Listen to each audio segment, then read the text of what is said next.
जर्जर हो चुके हैं, विद्यालयों को बनवा दो। मंत्री जी ने कहा ना। मंत्री जी स्कूलों में जो है शौचालय नहीं है, बनवा दीजिए। मंत्री जी ने कहा ना। हमने कहा कि मंत्री जी बच्चों को वहां पे शुद्ध पेयजल नहीं मिल रहा, जल दिलवा दीजिए। मंत्री जी कहते हैं ना। हमने कहा कि विद्यालयों में इलेक्ट्रिसिटी नहीं है, मंत्री जी विद्युत जो है उसको वहां पे आपूर्ति करवा दीजिए। मंत्री जी कहते हैं ना। मंत्री जी वैकेंसी निकलवा दो। मंत्री जी कहते हैं ना। हमने मंत्री जी को कहा कि मंत्री जी शिक्षा मित्र मर मर के काम कर रहे हैं, अरे मंत्री जी उनका मानदेय बढ़ा दो, उनका समन्वय कर दो। मंत्री जी कहते हैं ना। हमारे माननीय आबकारी मंत्री जी हैं कि आज मधुशालाएं हर जगह दिखाई दे रही हैं और हमारी पाठशालाएं बंद होती चली जा रही हैं। वाह सरकार वाह, हम अपने बच्चों को ये सिखा सके कि अगर श्री राम भी आ जाए और आपके देश के खिलाफ बोले तो आप उनको भी नकार देना, क्योंकि आपके लिए सबसे पहले आपका देश है और उसके बाद धर्म है। कि क्या मैं मुजरिम कहलाऊंगा? क्या मैं मुजरिम कहलाऊंगा? क्या होगा इल्जाम मेरा? हरे रंग से हिंदू लिख दो, भगवे से इस्लाम बता।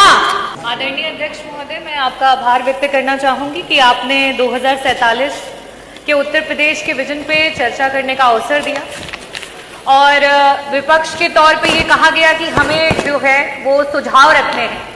अध्यक्ष जी, 9 वर्षों की जब से ये सरकार है, लगातार विपक्ष और हमारे राष्ट्रीय अध्यक्ष श्री अखिलेश यादव जी आप लोगों को सुझाव देते आए हैं, लेकिन आपने ना तो सुझाव को सुना और ना ही उस पर कोई कार्य किया। मैं अध्यक्ष जी अगर विजन के उत्तर प्रदेश के विजन की बात करूंगी तो ये जरूर कहना चाहूंगी कि प्रदेश का विजन तभी धरातल पर उतरेगा जब उसका सारा विभाग एकत्रित होकर के एक साथ काम करेगा। हमारे बेसिक शिक्षा मंत्री जी यहीं पे हैं। आज बेसिक शिक्षा का विभाग जो है वो बेसलेस विभाग हो चुका है, क्योंकि इसी सदन में कई बार बोला गया कि मंत्री जी विद्यालय जर्जर हो चुके हैं, विद्यालयों को बनवा दो। मंत्री जी ने कहा ना। मंत्री जी स्कूलों में जो है शौचालय नहीं है, बनवा दीजिए। मंत्री जी ने कहा ना। हमने कहा कि मंत्री जी बच्चों को वहां पे शुद्ध पेयजल नहीं मिल रहा, जल दिलवा दीजिए। मंत्री जी कहते हैं ना। हमने कहा कि विद्यालयों में इलेक्ट्रिसिटी नहीं है, मंत्री जी विद्युत जो है उसको वहां पे आपूर्ति करवा दीजिए। मंत्री जी कहते हैं ना। हमने कहा आज पूरे उत्तर प्रदेश में 2 लाख से भी ज्यादा बच्चे हैं जो टेट और सुपर टेट पास करके धरने पे बैठे हैं कि एक दिन बेसिक शिक्षा विभाग की वैकेंसी आएगी और उनको नौकरियां मिलेंगी। मंत्री जी वैकेंसी निकलवा दो। मंत्री जी कहते हैं ना। हमने मंत्री जी को कहा कि मंत्री जी शिक्षा मित्र मर मर के काम कर रहे हैं, अरे मंत्री जी उनका मानदेय बढ़ा दो, उनका समन्वय कर दो। मंत्री जी कहते हैं ना। हमने मंत्री जी को कहा कि मंत्री जी रसोइया मात्र 2000 में काम करती हैं, हमारी रसोइयों का मानदेय बढ़ा दो। मंत्री जी कहते हैं ना। अरे समय बड़ा कम है, मैं आऊंगी। हमारे ऊर्जा मंत्री जी दिखाई नहीं दे रहे हैं। आज ऊर्जा विभाग जो है डबल बी विभाग हो गया है। डबल बी माने बी से भ्रष्टाचार और बी से भेदभाव। मंत्री जी जब जनता के बीच में जाते हैं तो कहते हैं निजीकरण मेरा अकेले का निर्णय नहीं है। मंत्री जी जब अपने अधिकारियों के बीच बैठते हैं तो कहते हैं अरे तुम लोगों ने तो विभाग की नाक कटा दी है, आज बिजली विभाग जो है वो अंधा और गूंगा हो गया है। लेकिन वही जब इस सदन में मंत्री जी बैठते हैं और हम कहते हैं कि मंत्री जी निजीकरण जो है विभाग को मत बेचो, तो मंत्री जी कहते हैं ना। मंत्री जी ट्रांसफॉर्मर हर रोज खराब हो रहे हैं, एक ट्रांसफॉर्मर बन करके 75 बार लग रहे हैं। मंत्री जी ट्रांसफॉर्मर जो है क्षमता वृद्धि करा दो। मंत्री जी कहते हैं ना। मंत्री जी को कहा जाता है कि मंत्री जी आपके विभाग में पॉलिसीज खराब हैं, आपके जो पॉलिसी बनाते हैं आपके चेयरमैन वो एक IAS ऑफिसर है, शायद उनको विभागों का ज्ञान ना हो। मंत्री जी IAS ऑफिसर हटा करके समाजवादियों ने जिस तरीके से इंजीनियर को वो पद दिया था उनको वो पद दिलवा दो। मंत्री जी कहते हैं ना। मैं यही कहना चाहूंगी कि ऊर्जा विभाग मंत्री है नहीं, बड़ी बड़ी बातें करते हैं और उन्हीं के डिस्कॉम में पश्चिमांचल में आज इतना भेदभाव है कि सिर्फ एक ही जाति का व्यक्ति, वो कहते हैं हम बनिया की दुकान नहीं चलाते, और पश्चिमांचल डिस्कॉम में सारे एक्सीएन सारे MD सिर्फ एक ही जात के भरे गए हैं और मंत्री जी कहते हैं ना। हमारे स्वास्थ्य मंत्री दिखाई नहीं दे रहे हैं, क्योंकि बड़ी निराशा हुई कि हम विजन पे चर्चा कर रहे थे और मंत्री जी ने जब अपनी बात करनी शुरू की तो अपने 9 साल के कार्य नहीं गिनाए। मंत्री जी का तो विभाग रेट्रोग्रेड विभाग हो चुका है, क्योंकि उन्होंने अपने 9 साल के कार्य नहीं गिनाए, उन्होंने तो पुराने कार्यकालों को गिनवा करके अपनी बात शुरू की। अपने विभाग के उन्होंने अस्पताल नहीं बताया, सबसे पहले गेहूं के उत्पादन से बात की, तो ये अपने में दर्शाता है कि हमारे जो मंत्री जी है वो क्या कर रहे हैं। मंत्री जी को कहो कि इंफ्रास्ट्रक्चर ठीक करा दो, डॉक्टर दिलवा दो, ICU के बेड बढ़वा दो, दवाइयां दिलवा दो, तो जी कहते हैं ना। हम उस सरकार से विजन की बात सुन रहे हैं जिस सरकार में आज सरकार के मंत्री जो है वो रोड पे बैठकर धरना देने को मजबूर हो गए।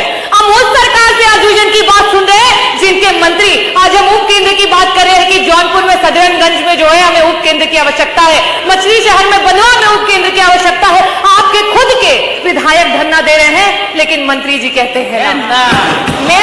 मैं शुभकामनाएं देना चाहूंगी हमारे माननीय आबकारी मंत्री जी हैं कि आज मधुशालाएं हर जगह दिखाई दे रही हैं और हमारी पाठशालाएं बंद होती चली जा रही हैं। वाह सरकार वाह। मैं धन्यवाद करना चाहूंगी अध्यक्ष जी आपको। हमारे संसदीय मंत्री जी इस समय नहीं है, आज बहुत ऊंची बात कर गए मंत्री जी, बहुत बड़ी बात कर गए। उन्होंने कहा कि जापान में 50% से भी ज्यादा बुद्धिज्म को फॉलो किया जाता है, बौद्धिस्ट है, लेकिन उनके बच्चों को क्या सिखाया जाता है?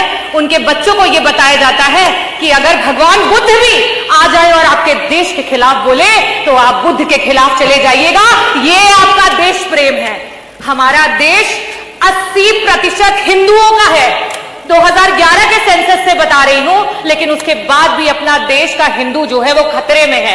आप किसी मंचों से ये बात कह दें या हमें कहने को बोल दें कि हम अपने बच्चों को ये सिखा सके कि अगर श्री राम भी आ जाए और आपके देश के खिलाफ बोले तो आप उनको भी नकार देना, क्योंकि आपके लिए सबसे पहले आपका देश है और उसके बाद धर्म है। जो धर्म पे सियासत करते हो वो इन बातों को क्या बोलेंगे? और इसीलिए जापान आज विकसित देश है और आज हम कहां पे हैं? आज अभी हम डेवलपिंग कंट्री हैं।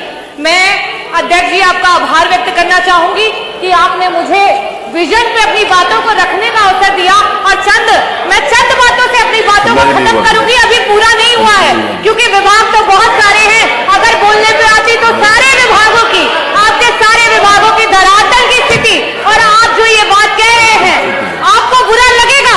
यही चीज संसदीय मंत्री जी ने कहा और इसी पे कहना चाहूंगी कि मैं मुजरिम हूं। क्या ये मुजरिम, क्या मैं मुजरिम कहलाऊंगा? अरे सुन तो लीजिए, अरे सुन तो लीजिए, अरे हिम्मत तो रखिए, अरे सुन तो लीजिए। मैं यही कहना चाहूंगी कि क्या मैं मुजरिम कहलाऊंगा? क्या मैं मुजरिम कहलाऊंगा? क्या होगा इल्जाम मेरा? हरे रंग से हिंदू लिख दो, भगवे से इस्लाम बता। और मैं यही बताना चाहूंगी कि क्या इल्जाम होगा मेरा अगर मैं हरे रंग से हिंदू लिख दूं और भगवे से इस्लाम बता। यही जो आप चिल्ला रहे हैं, चीख रहे हैं, यही मेरा इल्जाम होगा। और ये कह दो कि हम सब एक हैं तो क्या होगा अंजाम मेरा? क्या होगा अंजाम मेरा? संविधान